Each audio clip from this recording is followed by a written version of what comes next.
Shalom, shalom, meus queridos irmãos. Como está a sua mente? Como está o seu coração? Espero que esteja tudo na mais perfeita e harmoniosa paz de nosso Senhor e Salvador Jesus Cristo. Paz esta que excede a todo entendimento. Estamos agora em mais um Falando de Bíblia e nessa feita eu tenho a alegria de receber o meu amigo, meu irmão, pastor Wilson Plaza. Seja muito bem-vindo, pastor Wilson. Querido pastor Paulo, uma alegria estar aqui com você e com aqueles que estão nos ouvindo nessa tarde e nos assistindo também. Deus continue abençoando a vida de vocês. Muito obrigado por aceitar o meu convite. Pastor Wilson Plaza é um amigo muito precioso, irmãos, que eu tive a oportunidade de conhecê-lo através de um grupo de WhatsApp que era o Falando de Bíblia lá. E por muitas vezes nos suportou em amor, em graça. Aprendi muita coisa. Até hoje, quando eu tenho alguma dificuldade, quando eu quero saber alguma coisa do grego, eu vou lá, dou uma zapeada para o pastor Wilson. E o pastor Wilson, com muito carinho, sempre me responde, tira algumas dúvidas. E é um parceiro, é um amigão. E eu louvo a Deus, porque eu sou assembleiano, ele presbiteriano. O que nos une é Cristo, caminhamos juntos. Temos pensamentos um ou outro um pouco diferentes, mas a nossa máxima é a Bíblia. Eu quero fazer um convite a você que está me assistindo. Compartilhe esse vídeo com alguém. Escreve aí de onde você está assistindo Falando de Bíblia hoje. E nós vamos começar lendo a palavra do Senhor. João, capítulo de número 17, verso de número 17. Dentro da oração de Jesus, ele disse o seguinte: santifica-os na verdade, a tua palavra é a verdade. Coisa boa, irmãos, a gente saber que enquanto o mundo lá fora pensa por uma perspectiva ou a partir de um ponto de vista para considerar alguma coisa como verdade, Jesus deixa a máxima: a tua palavra é a verdade.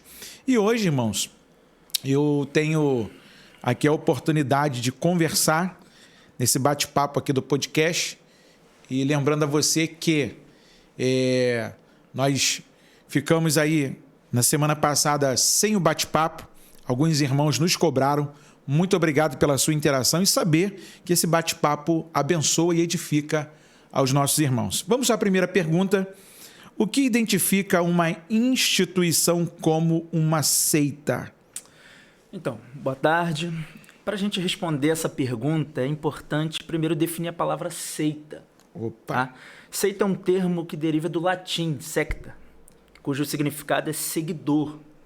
O termo é utilizado para designar um grupo numeroso de uma determinada corrente religiosa, filosófica ou política, que se destaca da doutrina principal. Mas dentro do contexto religioso, seita é um ajuntamento de pessoas que praticam desvios doutrinários.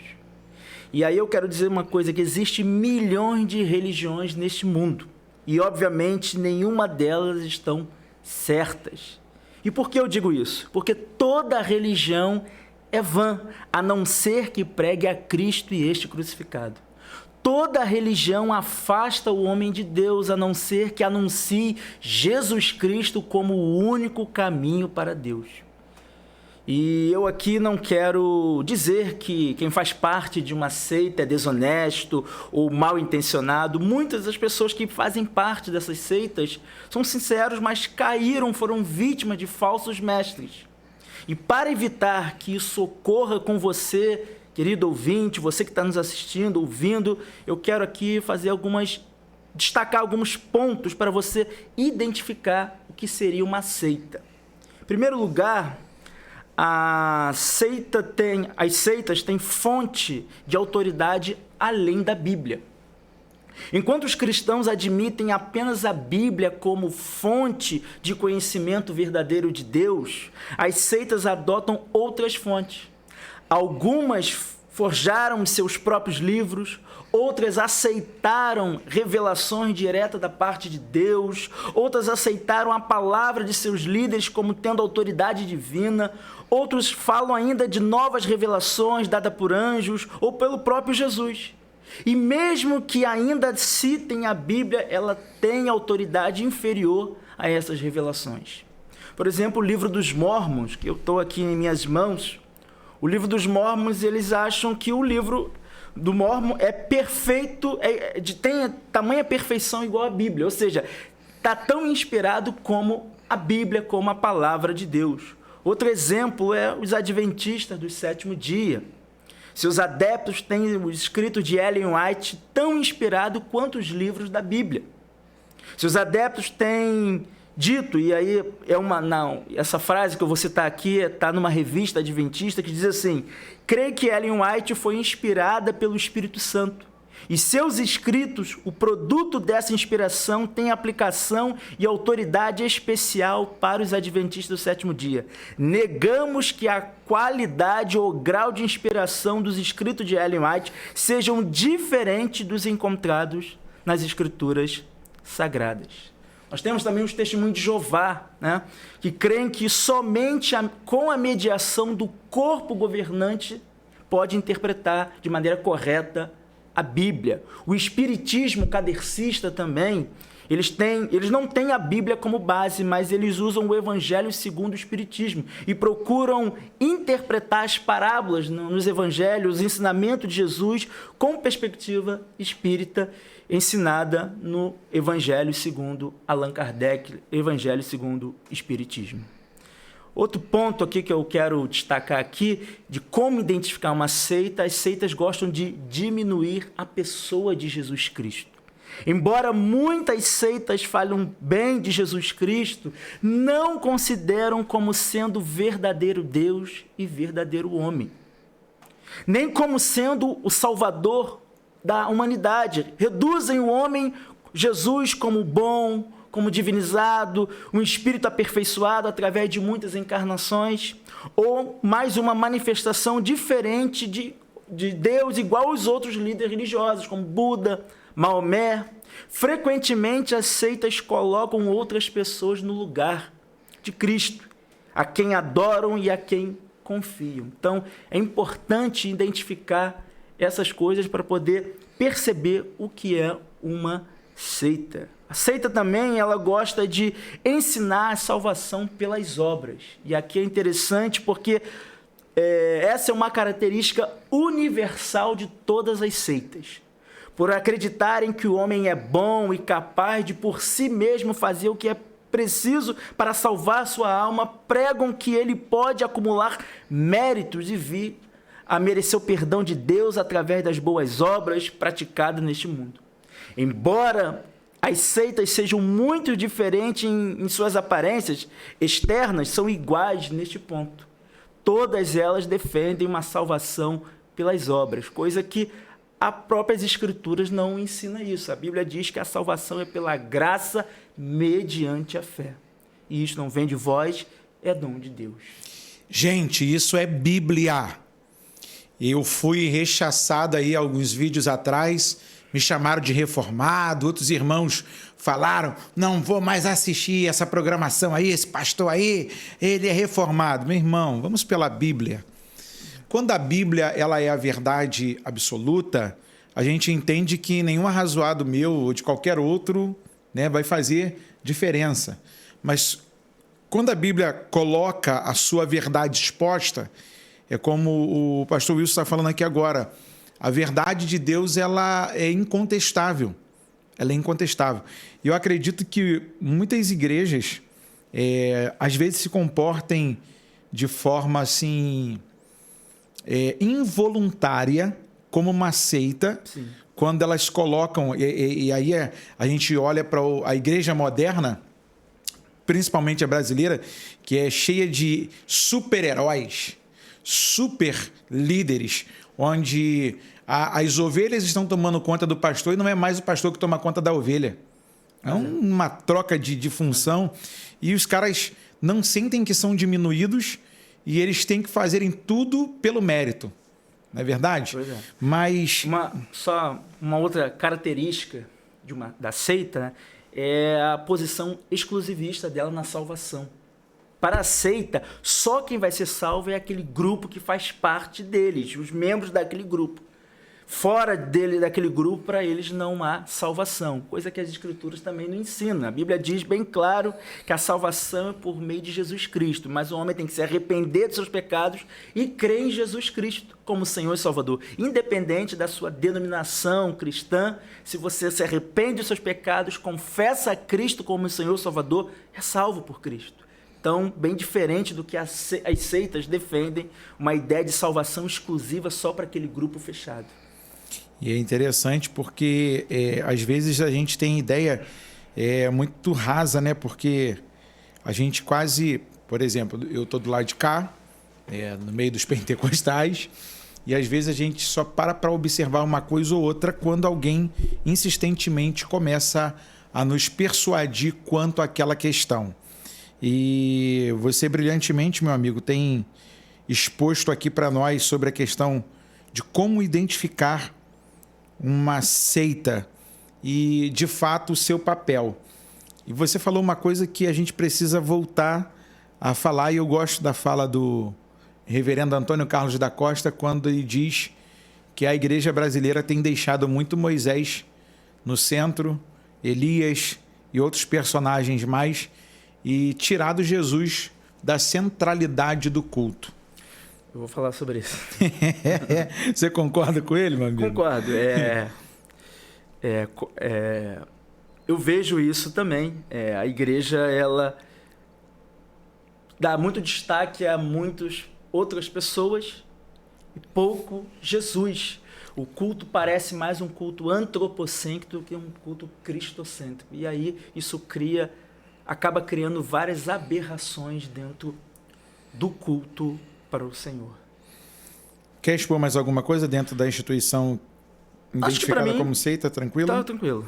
Então vamos lá. Segunda pergunta. Pastor Will, se você acredita que as pessoas ainda interpretam a Bíblia de forma equivocada? Sim, eu acredito. Muitas pessoas cometem equívocos hermenêuticos por não conhecerem o texto bíblico, do versículo que está citando. E aí você vê esse problema. A teologia, né? Quem estuda teologia vai aprender a homilética, vai aprender sobre hermenêutica, e lá ensina que texto fora do contexto é pretexto para heresia. Então, é importante conhecer o texto bíblico para não criar problema. Vou citar aqui 2 exemplos. Primeiro, um em 2 Coríntios, capítulo 3, versículo 6. Vou pedir aí que o pastor pode abrir para a gente, ler para a gente aí? 2 Coríntios. Isso, capítulo 6, capítulo 3, versículo 6. Bem conhecido aquele texto que fala: a letra mata, mas o Espírito vivifica. Né? 2 Coríntios, capítulo 3, versículo 6. Muita gente usa essa fala do apóstolo Paulo para criticar quem estuda teologia, para quem pesquisa, para quem gosta de debruçar diante do texto bíblico, né? E aí eu pergunto, será que Paulo aqui está fazendo uma crítica para quem quer estudar teologia, para quem gosta de pesquisar com profundidade o texto bíblico? Porque geralmente você escuta isso: está estudando muito, lendo muito livro, a letra mata, hein? Cuidado que a letra mata. Então a gente precisa entender melhor o que Paulo está querendo dizer aqui. Basta a gente ler o capítulo 3 todo, né, de 2 Coríntios, vamos perceber que Paulo está fazendo aqui um contraste entre a antiga aliança e a nova aliança. Paulo aqui não está fazendo uma crítica para quem gosta de estudar teologia, mas para quem gosta, e nem para quem gosta de pesquisar, analisar com mais profundidade a Bíblia. Então, o versículo 6, quando fala a letra mata, a letra aqui é a aliança da lei. Mas o Espírito vivifica, a aliança da graça. No verso 7, a aliança da lei é chamada de letra. Por quê? Porque os mandamentos foram escritos com letras em pedras. Verdade. A aliança da lei mata porque a lei desperta o pecado. E o pecado leva à morte. Então é isso que Paulo está dizendo aqui. E aí Paulo é interessante que nesse texto, que nós estamos aqui analisando, de 2 Coríntios 3,6, que lá em Romanos 7,5, Paulo vai falar algo parecido que está falando aqui. E isso vai dar recorte, hein? Olha aí. A letra mata. Vamos lá. Posso ler do 1 ao 6? Pode, fica melhor? À vontade. Vamos lá. Segunda carta de Paulo aos Coríntios, capítulo 3, verso 1. Porventura começamos outra vez a louvar-nos a nós mesmos? Ou necessitamos, como alguns, de cartas de recomendação para vós ou de recomendação de vós? 2. Vós sois a nossa carta escrita em nossos corações, conhecida e lida por todos os homens. 3.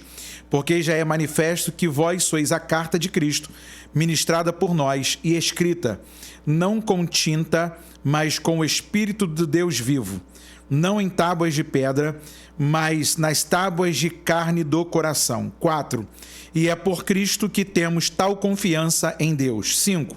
Não que sejamos capazes, por nós, de pensar alguma coisa, como de nós mesmos, mas a nossa capacidade vem de Deus. Verso 6.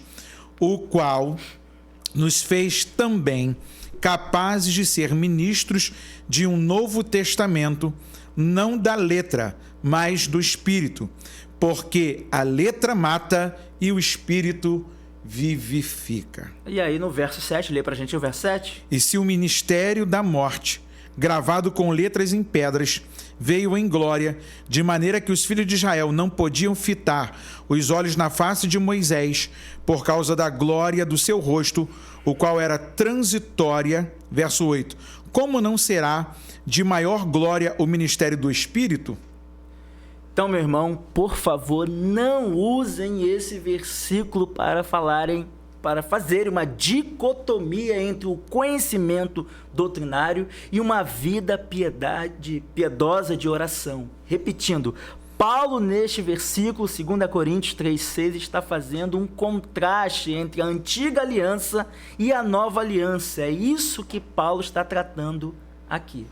Outro exemplo que eu quero dar aqui para vocês, queridos ouvintes, né, e o pastor Paulo, é o que eu escutei de uma pessoa que não é crente, uma pessoa, amigo meu, ímpio, mas ele se diz cristão. Aí eu digo que ele é o cristão do IBGE. Sabe o que é o cristão do IBGE? Sim. O cara passa lá com a folha do IBGE para fazer a entrevista em frente ao boteco. Aí o cara tá lá bebendo da número 1 a 51, falando palavrão, falando um monte de coisa que não tem nada a ver com a fé cristã, mas o cara pergunta lá, qual é a tua religião? Ele, sou cristão. Esse é o cristão do IBGE. E esse conhecido meu,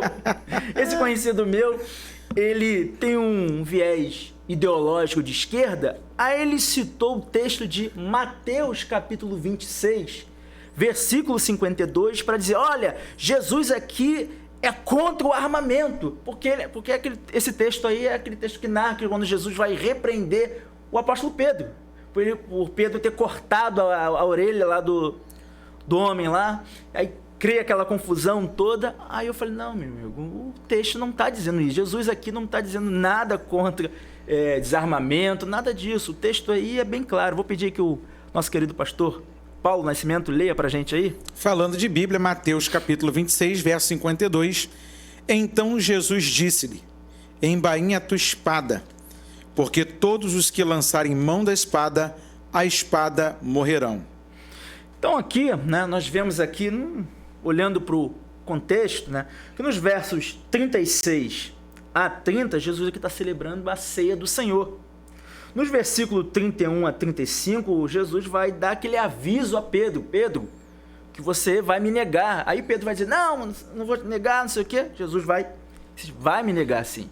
Nos versos 36 a 46, é aquele momento onde Jesus vai entrar em profunda angústia, lá no Getsemane, com os outros apóstolos. E aí, a partir do verso 47, vai entrar então a cena daquela tentativa de uma confusão, de uma briga, com o código que Judas vai fazer, vai dar um beijo no rosto de Jesus.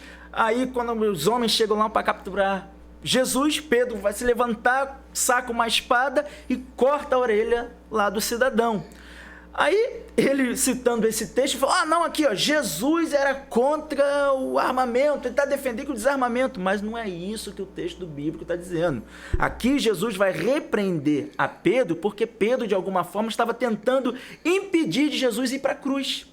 O propósito que Deus, o Pai, já havia decretado por Filho é vir a esse mundo morrer por pecadores, mas isso passaria pela cruz. E Pedro, de alguma forma, estava tentando impedir Jesus de ir para a cruz. E aí, então, Jesus vai dar uma exortação, vai chamar a atenção de Pedro por causa dessa atitude. Não é porque Jesus aqui estava defendendo contra o armamento, não tem nada disso. O problema desse meu amigo é isso aí, que ele tentou incluir um pensamento ideológico dele dentro das Escrituras e aí cria um problema sério para interpretações. E aí, meus irmãos, eu quero aqui, para a gente finalizar essa parte aqui, ensinar 3 regras básicas para você entender o texto. Em primeiro lugar, leia o contexto. Em segundo lugar, leia o contexto. E em terceiro lugar, leia o contexto. Porque se você não lê o contexto, vai ter dificuldade de entender o versículo bíblico. Eu acho que isso é um problema mais dos temáticos também, porque as pessoas tendem a mania de pegar uma palavra ou uma frase no texto, esquecer tudo que vem antes dele, tudo que vem depois, e aí salta lá suas maluquices, suas ideias mais absurdas, fala e acha que fez a maior pregação, como alguns outros dizem, eu tive uma rema. Outro dia eu falei assim, o que é isso? Aí o cara olhou para mim, não, pastor, é que eu tive uma revelação no texto. Eu falei, mas o texto já está revelado? Pois é. Foi, como é que é isso? Falando de Bíblia, irmão. Esse camarada acaba por quebrar a pureza do texto, diminui o texto, rouba a beleza do texto, achando que um pensamento maluco, por assim dizer, é que vai fazer com que o texto ganhe vida e notoriedade, pelo que ele pensou, pelo que ele falou. É o grande perigo dos pregadores temáticos, quem pega a Bíblia e salta uma palavra ou outra para falar. Isso aí não é nem fazer uma exegese, é fazer uma exegese. Há uma diferença da palavra exegese para exegese. Exegese é extrair do texto. E a exegese é colocar coisa de fora para o texto. Aí, quando você coloca coisa de fora para o texto, você cria uma série de coisas ao seu bel prazer. E aí vem besteira, vem heresia, vem uma série de coisas sem pé, sem cabeça. Aí, por último, fala que foi o anjo que revelou, foi que estava dormindo, sonhou e tal. E você não estudou. Confessa que fica mais bonito. Na verdade, rapaz, os camaradas, minha turma lá é complicada, cara. Graças a Deus, vocês lá na Presbiteriana trabalham muito de forma expositiva. Sim, né? sim. Somente de forma expositiva. Tem igrejas, tem pastores presbiterianos que trabalham dentro do calendário litúrgico. Então, o calendário litúrgico ele traz todo ano texto para você pregar dentro de uma temática do calendário litúrgico. Eu, às vezes, utilizo o calendário litúrgico, mas é raro. A maioria das vezes eu prego sermão expositivo. Por exemplo, na minha igreja eu estou 3 meses já pregando na primeira epístola de Pedro. Domingo agora eu entro no capítulo 4. Então, todos os domingos, quem for lá na igreja vai ouvir a epístola de Pedro. Então, eu estou entrando agora no domingo, o capítulo 4 de 1 Pedro. É mole não. Mais alguma coisa a acrescentar? Acho que... Tá tranquilo? Porque quando a gente conversa assim, irmão, o Wilson é mais tranquilo, né? O Wilson é mais comportado. Assembleano que nem eu, fala alto, dá risada no meio do negócio, sem ter graça no negócio. A gente é terrível. Mas é bom a gente poder comungar, trocar essas informações. Essa foi a forma que nasceu falando de Bíblia, né? Foi muito trocar bom. Informações. Às vezes a gente tinha um pega para capar lá, né? Era persuasivo o debate, era calorada as apresentações das abordagens que fazíamos, mas no final a gente marcava para encontrar, fazer um churrasco, o churrasco nunca acontecia. Depois fomos no Plaza, shopping, né? Trocar uma ideia, e assim a gente foi, porque apesar de ter uma ideia ou outra no texto, o texto por si mesmo já fala e ponto final. Mas, gente, eu quero fazer uma outra pergunta aqui ainda ao pastor Felipe, rapaz, é mole, desculpa, Felipe não sai da minha cabeça que o Felipe quando eu falei que ia trazer você aqui, ele falou assim, rapaz, o Wilson é bom, e é um cara tão enérgico quanto eu. Falei, eu sei, já ouvi pregando. Ele é mesmo? Falei, já. Então, pastor Wilson, como pastor, como você enxerga o desafio do pastoreio na pandemia? Ótima pergunta, e uma das coisas que eu vi, e eu também fiz isso, foi ver meus colegas pastores da minha denominação, e acredito que outras denominações também, irem atrás de maneiras, de formas de pastorear o seu rebanho.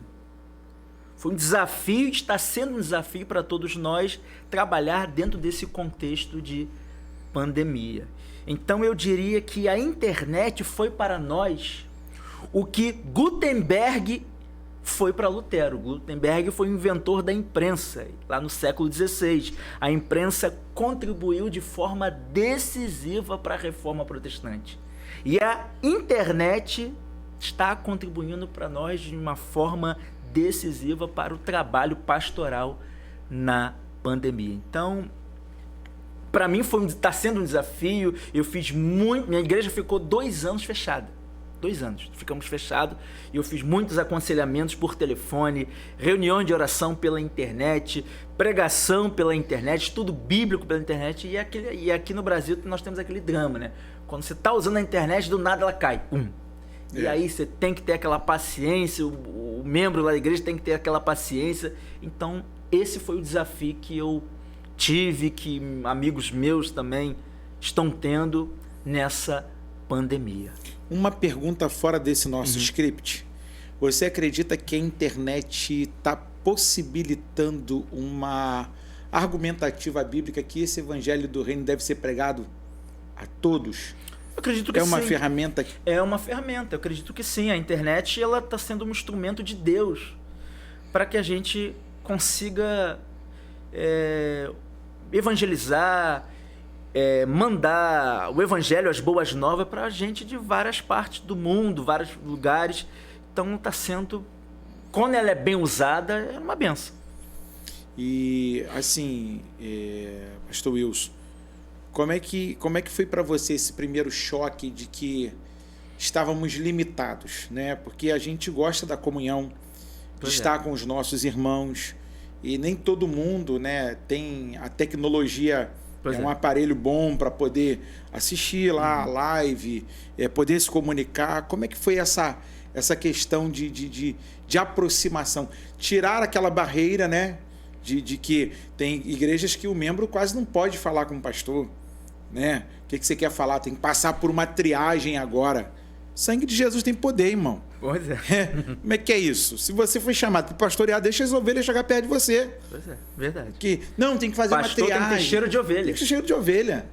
Como é que foi para você, assim, a sua experiência particular? A minha experiência foi realmente também assim, como você falou, difícil, porque foi algo muito novo. Eu não estava acostumado com essa forma de ficar usando a internet para pregar, a internet para dar estudo bíblico, usar telefone para ficar dando aconselhamento. Poxa, para mim também foi difícil, porque as pessoas gostam do olho no olho, estar próximo.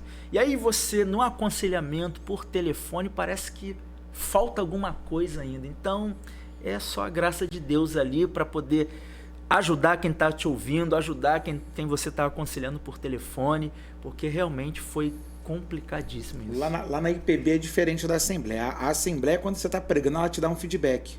Os membros e o pregador. Você está pregando, o povo, glória a Deus, aleluia e tal, pá, e tal, aleluia, chora e tal. E o pregador até incentiva, às vezes, até esse emocionalismo. Pregar com a igreja vazia, ou montar em casa a sua estrutura, ou de repente ir para um estúdio, como muitos fizeram, para poder, de fato, alimentar o seu rebanho. Porque aí você vê quem era pastor de verdade, entendia que o seu membro não poderia ficar sem uma palavra, sem uma pastoral, sem um aconselhamento, porque a pandemia ela chegou num momento em que não trouxe, ninguém avisou nada, né? A não ser as escrituras, o que já havia deixado para nós como aviso do que aconteceria com o final dos tempos.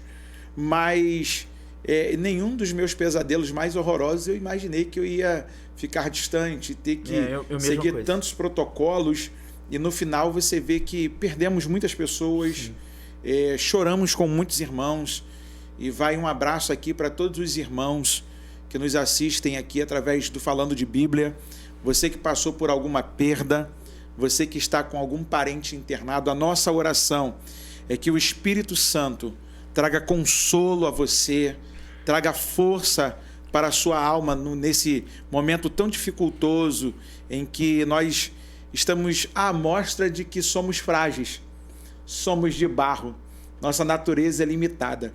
Sim. E ai da gente se não fosse Deus sobre nós. Verdade. Não é verdade?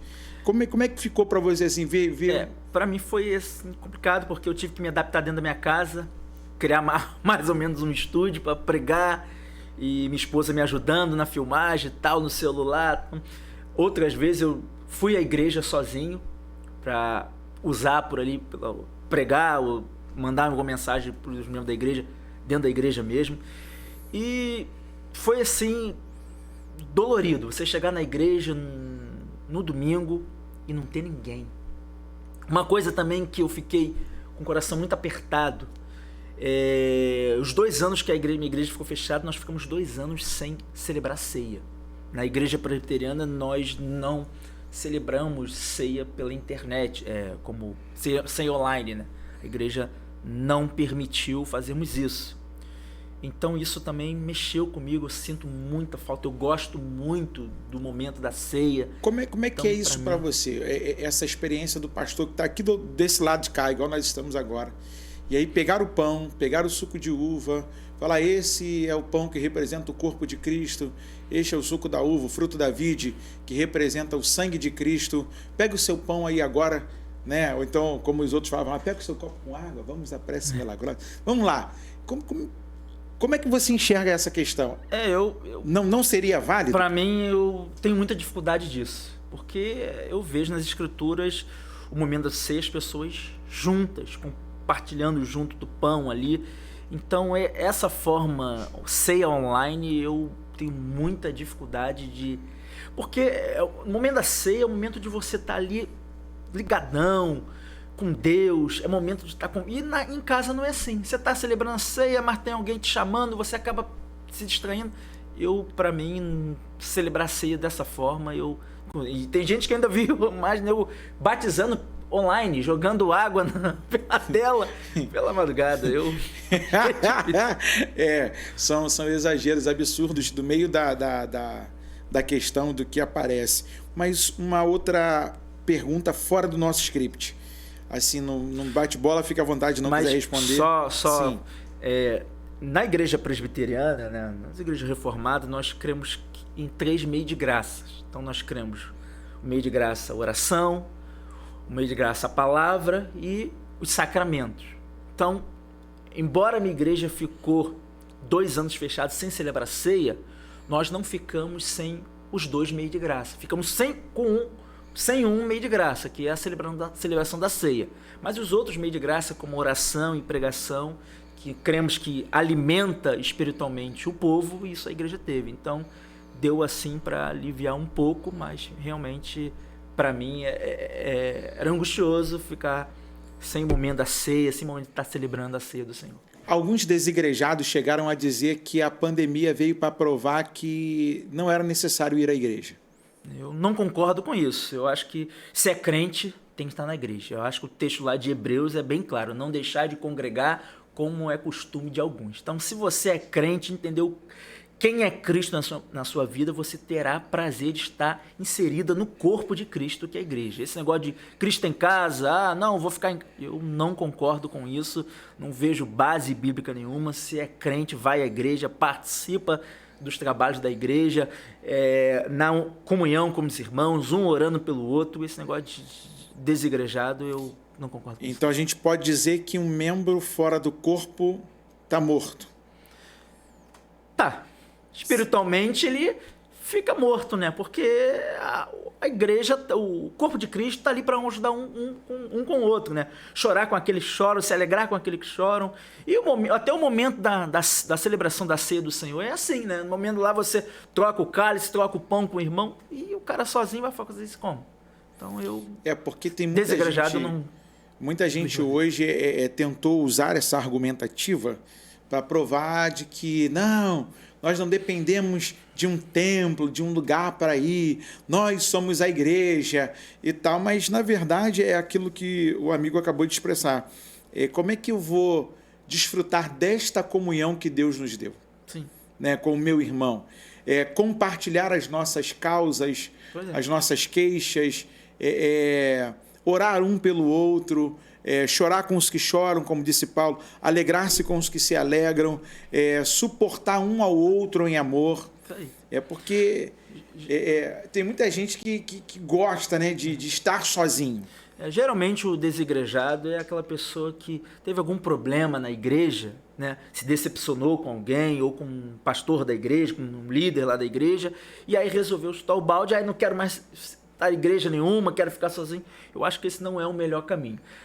Enquanto nós estivermos aqui na terra, nós seremos pecadores, a igreja vai ter problemas, tudo. Diante de todos os problemas que a igreja passa, mas ainda é o melhor lugar, a casa do Senhor, é estar no convívio dos santos. Então, como estudante da Bíblia, o que você prefere ou se identifica? Antigo Testamento ou Novo Testamento? O que deveria estar mais entranhado na vida da igreja? Boa pergunta, essa pergunta acho que não é fácil responder, mas eu me identifico mais com o Novo Testamento. Mas tanto o Antigo Testamento como o Novo Testamento são importantes para a compreensão dos assuntos da Bíblia. Por exemplo, para uma exposição clara a respeito de Jesus e todos os seus atributos como segunda pessoa da Trindade, Filho de Deus encarnado, é necessário entender o Antigo Testamento. Ambos, o Antigo e o Novo Testamento, são incompletos na ausência um do outro. E Jesus não é uma figura obscura vindo do nada para salvar o pecador. Jesus é o Messias prometido a Israel por Deus o Pai para salvar o seu povo. E o caráter de Deus, o Filho, o Pai, o Filho e o Espírito Santo é revelado nas páginas do Antigo Testamento. Outro exemplo que eu posso destacar aqui, para se entender corretamente o papel da igreja como corpo de Jesus Cristo, é necessário entender o propósito de Deus na criação de Israel. O ensino do Novo Testamento a respeito de Israel só pode ser entendido à luz de toda a revelação de Deus. Então, embora eu goste, eu me identifico mais com o Novo Testamento, mas eu preciso pregar toda a Bíblia, tanto o Antigo como o Novo Testamento. Agora, é importante destacar que todas as vezes que for pregar no Antigo Testamento, tem que fazer uma ponte no Novo Testamento, tem que apontar para Jesus. E eu percebo que tem pregador que fica 1 hora pregando no Antigo Testamento e não cita em nenhum momento Jesus. Não faz nenhuma ponte com o Novo Testamento. O sermão pode estar muito bom, mas para pregar numa sinagoga. Porque não citou Jesus em nenhum momento, não fez nenhuma ponte com o Novo Testamento, e aí fica complicado. E aí, o púlpito desta igreja, parece que Abraão, Moisés, Davi está mais presente do que Jesus. E aí vem, então, o perigo, né? Quando o pregador prega mais no Antigo Testamento, sem fazer a ponte para o Novo Testamento, sem apontar para Jesus, a tendência desse pregador em se tornar um legalista é muito grande. E fora isso, são as coisas que acabam se colocando num culto cristão. É pastor querendo judaizar a igreja, é pastor tocando chofar, é pastor tocando chofar na igreja, é pastor chamando Jesus de Yeshua, é pastor colocando réplica da Arca da Aliança dentro da igreja, é pastor recebendo o título de sumo sacerdote. Eu vi esse jeito. É denominação que se diz cristã e criando o templo de Salomão. Meu irmão, minha irmã, isso não tem nada a ver com fé cristã. Essas coisas não deveriam estar mais entranhadas na vida da igreja. Falta para esses pregadores que só sabem pregar no Antigo Testamento e falar só dos personagens do Antigo Testamento, não faz nenhuma ponte para o Novo, não cita Jesus. Falta para esses pregadores conhecerem a carta de Paulo aos Gálatas. Eu vejo que essa é a dificuldade de alguns pregadores. Essa é a espada mais afiada de Paulo. Pois é. Carta aos Gálatas. Essa ele passa o cerol. Pois é. E, assim, é também estranho para mim, pastor Wilson, porque eu vejo uma mulher de talite hoje num púlpito, eu estranho. Comumente quem usa o talite é o homem. Tem uns negócios que você olha assim, Aí você fica pensando, gente, será que esse povo quer voltar às práticas da antiga aliança? Será que eles vão cumprir certinho o Shabá? Será que eles vão seguir todo o protocolo de que quando a criança nascer, se for macho, menino, aí ao 8º dia vai circuncidá-lo, vai comemorar Shavuot, Pessa, do jeitinho que é? Porque eu me estranhei agora, há 3 anos atrás, eu fui a um convite em uma igreja e da minha denominação, cheguei lá e a mesa estava em formato de U e eles estavam celebrando Páscoa. Só que na Páscoa lá dos irmãos tinha banana, tinha um monte de coisa que não tinha lá no Egito. Na do Egito tinha pepino, tinha cebola, né, tinha umas ervas amargosas. Aí eu falei, gente, está faltando alguma coisa aí não? Aí ele perguntou, não, mas o que, pastor? Eu falei, não, isso aqui está parecendo uma feira. Aí o pessoal falou assim, pô, mas tu é estranho. Eu falei, não, irmão, vamos pela Bíblia? Pela Bíblia, quem não é circuncidado não pode se sentar junto à mesa de peça, porque a mesa é excludente. Quando Cristo vai pegar pão e vinho e vai pegar esses 2 elementos para instituir a ceia do Senhor, inserindo a igreja num contexto de grande celebração por causa das grandes novas que é o Evangelho, as pessoas não têm noção de que essa mesa antiga ela era totalmente excludente. E eu corroboro com o seu pensamento, meu professor, porque é muito complicado. As pessoas estão fazendo um ressurgimento de antigas práticas, achando que a igreja ela precisa dar continuidade a isso. Pois é. E como é que você diria para mim assim, um irmão chega lá nessa igreja e diz assim, pastor, por que você não usa o kippah? Por que você não coloca o talit? Como é que fica para você? Como é que você explica esses negócios para um camarada desse? Eu vou explicar, meu irmão, porque isso não faz mais parte dentro do contexto da fé cristã. No Novo Testamento nós não vemos mais isso. Eu acho que foi o que eu falei, falta para muitos aí conhecer com mais profundidade a carta de Paulo aos Gálatas. Ali, Gálatas ali, Paulo vai explicar com clareza que essas coisas que eram citadas no Antigo Testamento eram apenas sombra daquilo que viria, daquilo que se concluiu em Cristo. Então eu não preciso mais fazer isso, eu não preciso ter na minha igreja a Arca da Aliança, eu não preciso nada dessas coisas. Eu preciso crer em Cristo, eu preciso estudar a palavra do Senhor e é assim que tem que ser. É muito ato profético e pouca Bíblia aberta? Seria isso? Tem muito isso, né? Porque depois eu não vou falar não, porque senão os irmãos lá de Belfort Roxo vão ficar chateados com a gente. Você vai lá dar estudo bíblico lá, eu não posso fazer isso não. Manda um abraço para ele quando estiver lá. Eu acho que eu vou no dia com vocês. Amém. Mas acompanhá-los. Mas na verdade a igreja se tornou um tanto estranha porque ela gosta desses misticismos. Sim. Verdade. Alguns gostam desse esoterismo, né, no meio dela. Eu chamo que algumas situações são até mesmo indulgências modernas. São indulgências disfarçadas, que nós chamamos de indulgências modernas, porque quando você passa por elas, você tem que deixar um envelope lá. Sim. Você tem que fazer um voto, Verdade. Você tem que deixar uma ajudinha, né? Verdade. Para poder fazer parte do coluio da parada lá, dos Paranauê dos caras. Mas, na verdade, rapaz, é muito complicado porque você vê uma igreja que ela consegue confundir e se apoiar em tudo, menos na palavra. E aí é onde mora a minha tristeza, porque muitas vezes nós temos que fazer o mínimo, que é abrir a Bíblia, ler a Bíblia, expor as Sagradas Escrituras. E é justamente quando nós não expomos as Sagradas Escrituras é que a gente tem esse problema. Por exemplo, esses dias eu pregava lá na igreja onde eu faço parte. Beijão no coração para todos os membros da Assembleia de Deus Central do Boaçu. Meu pastor presidente, ó, te amo, tá, meu paizão?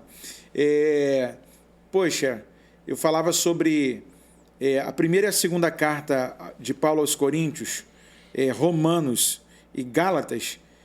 Não há divergência dos estudiosos para entender que é Paulo que está escrevendo. E quando você pega essas 3 cartas, essas 3 compilações de Paulo, você vê que a coisa da doutrina é muito intrínseca ali ligada e as pessoas elas se confundem na questão doutrinária porque elas não têm tempo de se debruçar para ler, para tentar entender. Por que Paulo falou isso aqui? Verdade. Mas por que o texto vem andando daqui para cá? Para onde que esse texto está indo? É aquilo que você fala da exegese. É saber extrair do texto o que do texto está me oferecendo e eu expor para a igreja. Pois é. E aí, quando você olha para essas questões,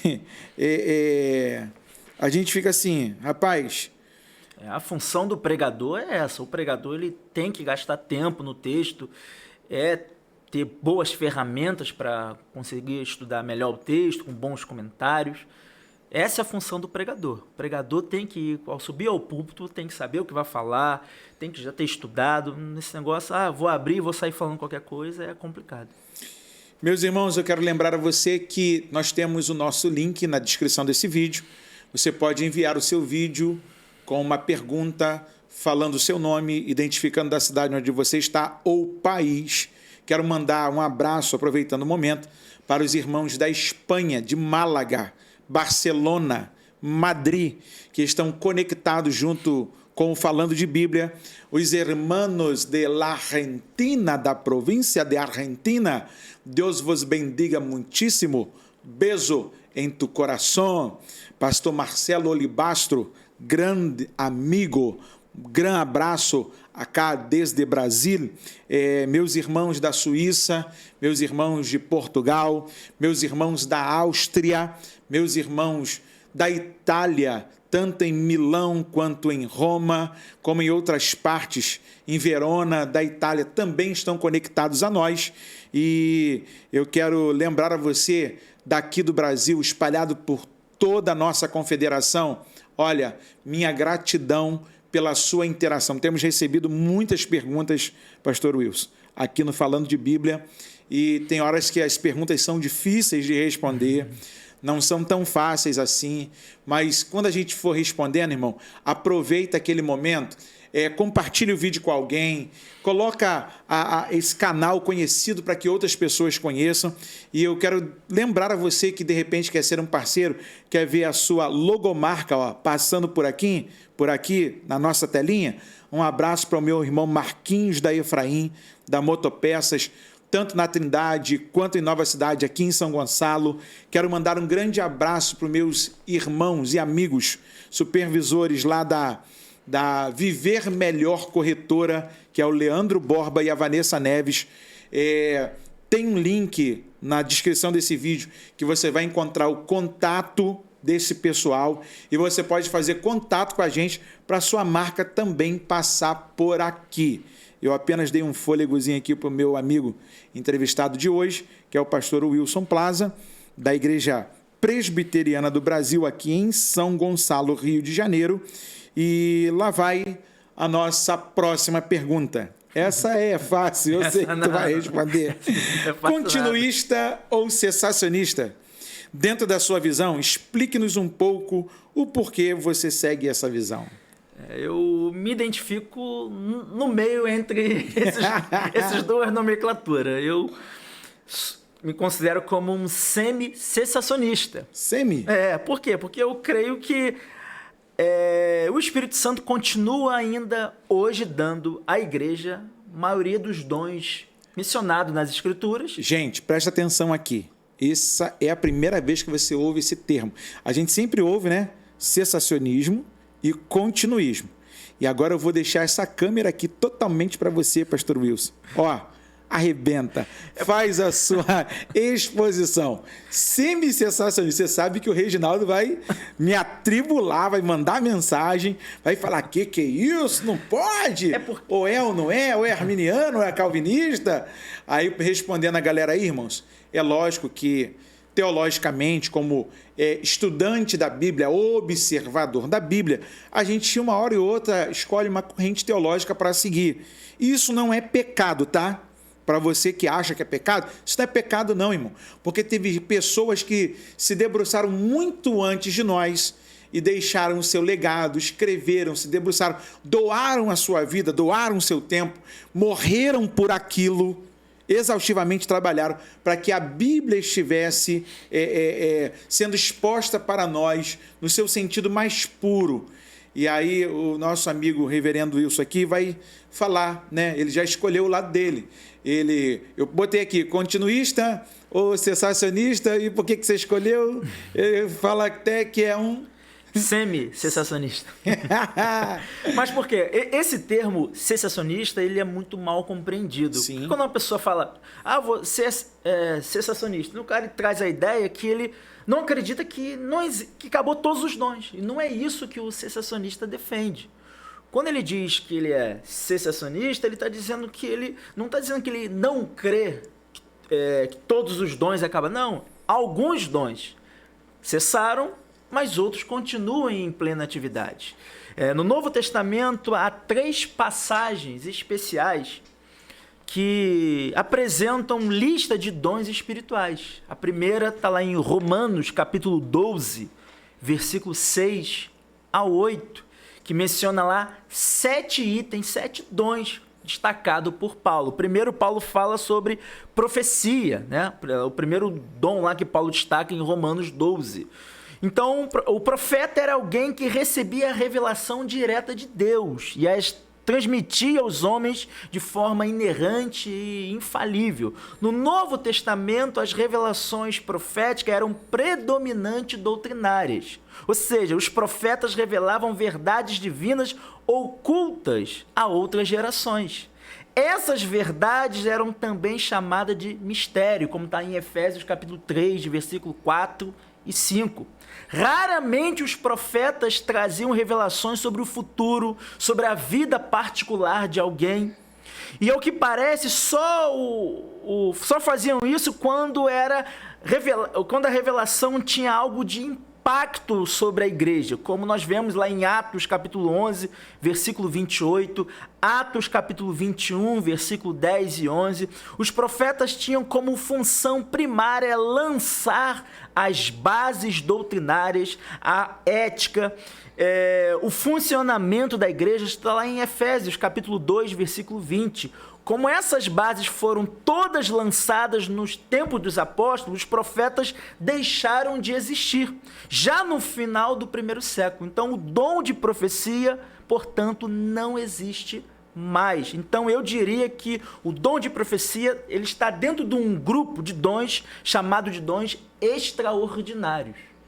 Entendeu? Então, eu faço essa divisão de dons extraordinários para dons ordinários. Quando eu prego, exponho a palavra, não seria também utilização do dom da profecia? Dentro uma posição assim... simplória?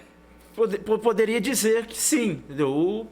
Eu tá expondo a palavra, trazendo ali uma mensagem, mas o termo, assim, realmente, profecia, eu creio que esse termo, ele cessou ali no 1º século. E aí, ainda continuando aqui no capítulo 12 de Romanos, outro dom que o apóstolo Paulo vai destacar é o dom de serviço. Esse dom era a habilidade dada por Deus de realizar bem aqueles trabalhos que são considerados inferiores pelas pessoas em geral. Nem todas são capazes de fazer esses serviços com qualidade. Por isso, Deus dotou alguns homens e mulheres da igreja com essa capacidade especial para realizar tarefas dessa natureza em favor dos santos. Então, esse dom eu creio que ainda tem atividade, está em atividade. Creio que Deus está distribuindo esse dom, o dom de serviço para as pessoas. E aí eu coloco esse dom aí, o dom de serviço, no grupo chamado grupo ordinário. Um outro dom que o Paulo destaca em Romanos 12 é o dom de ensino. O dom de ensino trata-se da capacidade de transmitir a verdade de Deus à igreja, com clareza e com autoridade, promovendo sua edificação e o amadurecimento. Através dos mestres, a igreja é protegida das falsas doutrinas e adquire base teológica para viver com retidão e santidade. Então, eu também creio que esse dom ainda está em atividade. Outro dom que Paulo vai destacar em Romanos 12 é o dom da exortação. Esse dom ele abrange o trabalho de consolar, de animar, encorajar a igreja. Eu creio que tem pessoas na igreja que têm esse dom de exortação, tem essa facilidade de trazer palavras de consolo para a pessoa naquele momento de dor, de angústia. Então, também creio que esse dom está em plena atividade. Dom também que aparece em Romanos 12 é o dom de contribuição. Também creio que esse dom também está em plena atividade. Outro dom que aparece em Romanos 12 é o dom de liderança. Tá? Essa prática era o dom que envolve a administração de recursos da igreja na direção geral. E eu creio também que ela está em plena atividade, que Deus está dando esse dom para pessoas com capacidade de liderar, de administrar bem a igreja do Senhor. Outro dom que aparece no capítulo 12 de Romanos é o dom da misericórdia. E aí eu também acredito que hoje Deus ainda está dando dons para as pessoas nessa área, na área da misericórdia. É a pessoa que tem esse dom, se vê disposta a mostrar favor aos seus irmãos que sofrem por causa de doenças ou perda. Então, creio que ainda tem pessoas que recebendo esse dom, o dom da misericórdia. Só que esses dons que eu falei aqui, que destaque aqui em Romanos 12, tirando o dom de profecia, que eu creio que esse dom ficou para o primeiro século, que cessou, esses outros dons, eles parecem que não dá muito destaque na igreja. Então as pessoas preferem mais falar os dons extraordinários, que é o dom de língua, dom de revelação, dom de cura. E aí, por isso que eu me identifico como um semi-sensacionalista. Tem uma galera hoje que é complicada. Outro tempo atrás aqui, veio um camarada na nossa entrevista e foi polêmica porque, na verdade, os camaradas querem ficar revelando CPF, nome da pessoa, e como se Deus trabalhasse em cartório. Na verdade, Deus, quando falava com Moisés, quando falou com Paulo, quando inspirou o coração dos seus servos no passado, era para algo muito específico, né? Igual quando você não teve essa experiência, eu tive a experiência de subir o monte algumas vezes para orar, e na minha época lá, que eu estava subindo o monte, a galera dizia que as árvores pegavam fogo e que o monte acendia. Não sei se você já ouviu essa história. Eu já fui ao monte. Já foi em monte? Já fui em monte. Rapaz, você já foi no monte? Já fui. E cheguei lá, vi o mato brilhando, tipo mesmo? vagalume. Rapaz, eu nunca vi isso. Eu vi, mas depois Você viu mais que eu. Depois eu fui entender o que significa isso. Aí tem toda uma explicação científica para isso. Aí a galera foi, rapaz, falou para mim. O irmão pegou um punhado de graveto, botou na minha frente. Tu tá vendo? Eu falei, não. Aí o outro botou na minha frente do outro. Tu tá vendo, irmão? Tô. Ah, glória a Deus. Colocou na frente do outro. Tu tá vendo? Tô vendo sim. Poxa, glória a Deus, aleluia. E aí, Paulo, tá vendo? Eu falei, não tô vendo nada. Tô vendo só graveto seu. Não tem fé. Eu não tinha fé, eu era o gelado, eu era o problemático. Aí um dia cheguei na igreja para adorar a Deus, né? Dia de culto, sexta-feira, final de semana, e estou lá na oração com o meu pastor, no joelho, orando, buscando a face do Senhor, orando pelos enfermos, orando pelos irmãos que estavam desanimados e tal. Aí o irmão chegou, que estava lá no monte com a gente, e ele pediu oportunidade ao pastor para falar. O pastor deu. Aí ele mandou apagar a luz da igreja, pegou os gravetos que estavam dentro do paletó, jogou em cima do púlpito e falou assim, eu vou orar e os irmãos vão ver o extraordinário de Deus acontecer. Rapaz, o negócio não acendeu. O pastor olhou para minha cara e falou assim, vocês que gostam de lá, vocês que são do mesmo grupinho, você vai pregar daqui a pouco, resolva-se nisso aí. Eu já tinha apanhado no monte, porque eu não vi nada aceso. Só eles que viam. Eu falei, Êxodo 3 hoje. Hoje é Êxodo 3, mas vou pregar. Moisés viu a sarça queimar. A sarça acendeu. Deus falou com Moisés, poxa, a sarça não tem boca, e Deus usou uma planta através de um fogo e falou com Moisés, tira a sandália dos teus pés, que o lugar que tu estás é terra santa e tal. Conversou com Moisés. Eu falei, Moisés, depois de passar pela belíssima experiência com Deus no monte, Deus mandou ele libertar um povo. E aí, depois da experiência do monte, vocês estão indo para onde? Vocês estão libertando quem? Rapaz, quase me bateram no final do culto. Que eu era o estranho da turma, né? E aí, às vezes, a gente tem essa questão, Wilson, de que aonde eu vou chegar?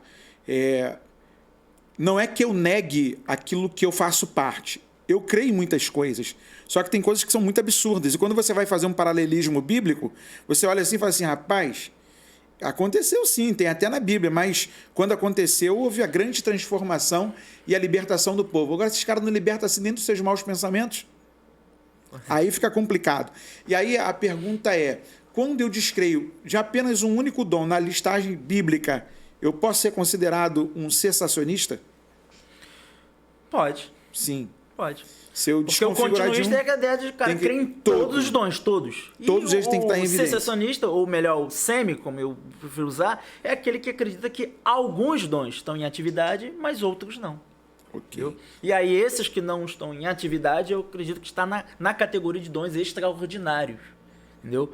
Que ficaram para aquele período bíblico, porque tinham um propósito.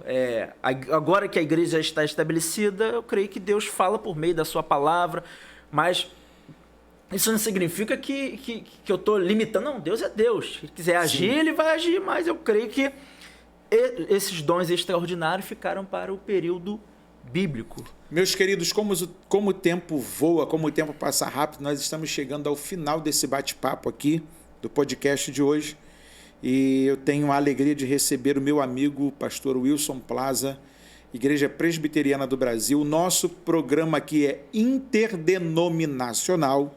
Eu vou receber outros irmãos, como recebi o reverendo Luiz Felipe, que é da Igreja Congregacional.